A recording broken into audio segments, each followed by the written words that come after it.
মাসে তো মাত্র 15,000 টাকা মাইনে। সেই টাকায় ঘর ভাড়া, খাওয়া খরচ, যাতায়াত আর মোবাইলের রিচার্জ করতেই মাসের শেষে পকেট ফাঁকা হয়ে যায়। আমি ইনভেস্টমেন্ট করবো কি করে? ওসব কোটিপতি হওয়া তো বড় লোকেদের খেলা। আমার আপনার মতো প্রায় সকল মধ্যবিত্ত মানুষেরই একই কথা। আমরা সবাই ভাবে ইনভেস্টমেন্ট করতে গেলে হাতে লাখ লাখ টাকার দরকার। কিন্তু যদি বলি এই সাধারণ মাইনে থেকেও প্রতি মাসে মাত্র 2 থেকে 2,500 টাকা সঠিক জায়গায় রাখলে কোনো লটারি বা জাদুমন্ত্র ছাড়াই আপনিও আপনার পরিবারের জন্য প্রায় কোটি টাকার একটা মজবুত ফান্ড গড়ে তুলতে পারবেন। শুনতে অবাক লাগলেও সত্যিটা হলো প্রতিদিন একটা সিগারেটের প্যাকেট আর 2 কাপ চায়ের দাম বাঁচাতে পারলেই এটা করা সম্ভব। দরকার শুধু সময়, নিয়মিত বিনিয়োগ আর একটা গুরুত্বপূর্ণ অভ্যাস।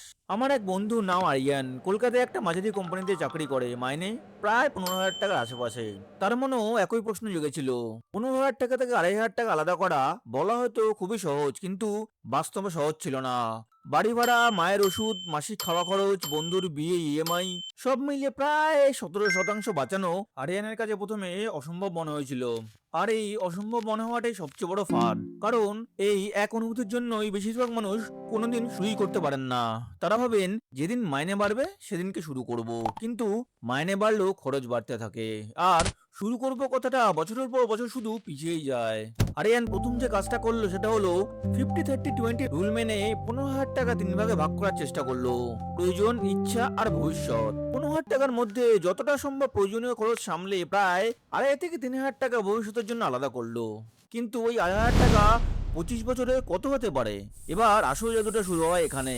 এই 25,000 টাকা যদি আপনি প্রতি মাসে একটি ভালো মিউচুয়াল ফান্ডে এসআইপির মাধ্যমে জমাতে শুরু করেন, আর নিফটি 50 টোটাল রিটার্ন ইন্ডেক্সের অ্যানুয়ালাইজ রিটার্ন অনুযায়ী 12% হাইপোথেটিক্যাল রিটার্ন ধরি, তাহলে প্রথম 10 বছর পর তার হাতে জমা প্রায় 5,81,000 টাকা হবে।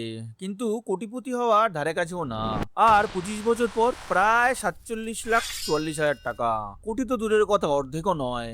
আরিয়ান তখন ভাবলো, এভাবে তো 1 কোটি হওয়ার কাছাকাছি যাওয়া যাচ্ছে না। তাহলে 2,500 টাকা দিয়ে কোটিপতির গল্পটাকে শুধু ইউটিউবে চটকদারি শিরোনাম? একদমই না। কারণ আরিয়ান একটা বড় ভুল করেছিল। সে প্রতি মাসে টাকা জমিয়েছে, কিন্তু প্রতি বছর মাইনে বাড়লেও বিনিয়োগের পরিমাণ বাড়ায়নি। অথচ তার মাইনে 25 বছরে নিশ্চয়ই কয়েকবার বেড়েছে। এবার আসল ম্যাজিকটা দেখুন। সে যদি প্রতি বছর মাত্র 10% করে বিনিয়োগ বাড়াতো, মানে দ্বিতীয় বছরে 2,750 টাকা, তৃতীয় বছরে প্রায় 3,025 টাকা, এভাবে, যাকে এক কথায় বলা হয় স্টেপ আপ এসআইপি। শুনতে সামান্য লাগলেও ফলাফলটা ছিল আশ্চর্যজনক। একই 25 বছর, একই হাইপোথেটিক্যাল 12% রিটার্ন, শুধু এসআইপি প্রতি বছর 10% করে বাড়লে হিসাবটা প্রায় 1.7 কোটির কাছাকাছি পৌঁছতে পারত। আর সবচেয়ে অবাক করার মতো কথা হলো, এই হিসাব অনুযায়ী এই পুরো 25 বছর ধরে প্রতি বছর 10% স্টেপ আপ ধরে আরিয়ানের নিজের পকেট থেকে গেছে মাত্র 29.5 লাখ টাকার কাছাকাছি। বাকি অংশটা আসে বিনিয়োগের উপর দীর্ঘমেয়াদী গ্রোথ থেকে। এটাই হলো কম্পাউন্ডিং এর আসল শক্তি। কম্পাউন্ডিং এর আসল সত্য হলো, বড় অঙ্কের মাইনের চেয়েও বেশি গুরুত্বপূর্ণ হলো আপনার ডিসিপ্লিন ও ধৈর্য। আপনি কি কখনো আপনার এসআইপির অঙ্ক বাড়িয়েছেন? কমেন্টে লিখুন হ্যাঁ বা না। আর মধ্যবিত্তর এই ফিনান্সিয়াল সিক্রেটগুলি শিখতে চ্যানেলটি সাবস্ক্রাইব অথবা ফলো করে রাখুন। তবে একটা বাস্তব সত্য মনে রাখা জরুরি, বাজার কখনো একইভাবে সোজা লাইনে উপরে ওঠে না। কখনো বাজার সাময়িকভাবে পড়তেও পারে। বাজার পড়লেই প্যানিক করে বিনিয়োগ তুলে নেওয়া অনেক বিনিয়োগকারীর বড় ভুল হতে পারে।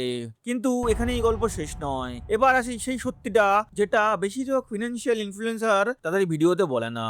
25 বছরের পরে ওই 1.7 কোটি আর আজকের 1.7 কোটি এক জিনিস নয়। কারণ জিনিসের দাম মুদ্রাস্ফীতির কারণে প্রতি বছর বছর বাড়ে। যদি গড়ে 6% মুদ্রাস্ফীতি ধরেই ওই 1,07,00,000 আনুমানিক পার্চেসিং পাওয়ার দাঁড়ায় ওই 25 লক্ষর কাছাকাছি। কি সংখ্যাটা শুনে একটু ভয় লাগলো? কিন্তু এখানেই আসল পরিণত সিদ্ধান্তটা লুকিয়ে। 25 লাখ টাকা হলো আজকের ক্রয় ক্ষমতায়, সেটাও আরিয়ানের দেওয়া 29.5 লাখের প্রায় সমান। অথচ তার সঙ্গে যুক্ত আছে 25 বছরের নিশ্চিন্ততা, জরুরি অবস্থার ভরসা, সন্তানের পড়াশোনা আর নিজের অবসরের একটা ভিত্তি। তাই শুধু কোটি শব্দটা দেখলে হবে না। আসল প্রশ্ন হলো, আপনার টাকা সময়ের সঙ্গে কতটা বাড়ছে আর তার ক্রয় ক্ষমতা কতটা কমছে। আরিয়ানের কাছে আসল প্রশ্নটা কোনোদিনই কত টাকা আছে সেটা ছিল না। প্রশ্নটা ছিল, আমার কাছে বিনিয়োগ করার মতো টাকা নেই। এই কথাটা আদৌ সত্যি, না এটা একটা আরামদায়ক অজুহাত? আজ যে ছোট্ট অঙ্কটা আপনি পরে করব বলে ফেলে রাখছেন, সেই অঙ্কটাই হয়তো 25 বছর পর আপনার পরিবারের সবচেয়ে বড় ভরসা হয়ে দাঁড়াবে। তাই অঙ্কটা যতই হোক, শুরু করার সিদ্ধান্তটা আজই নিন।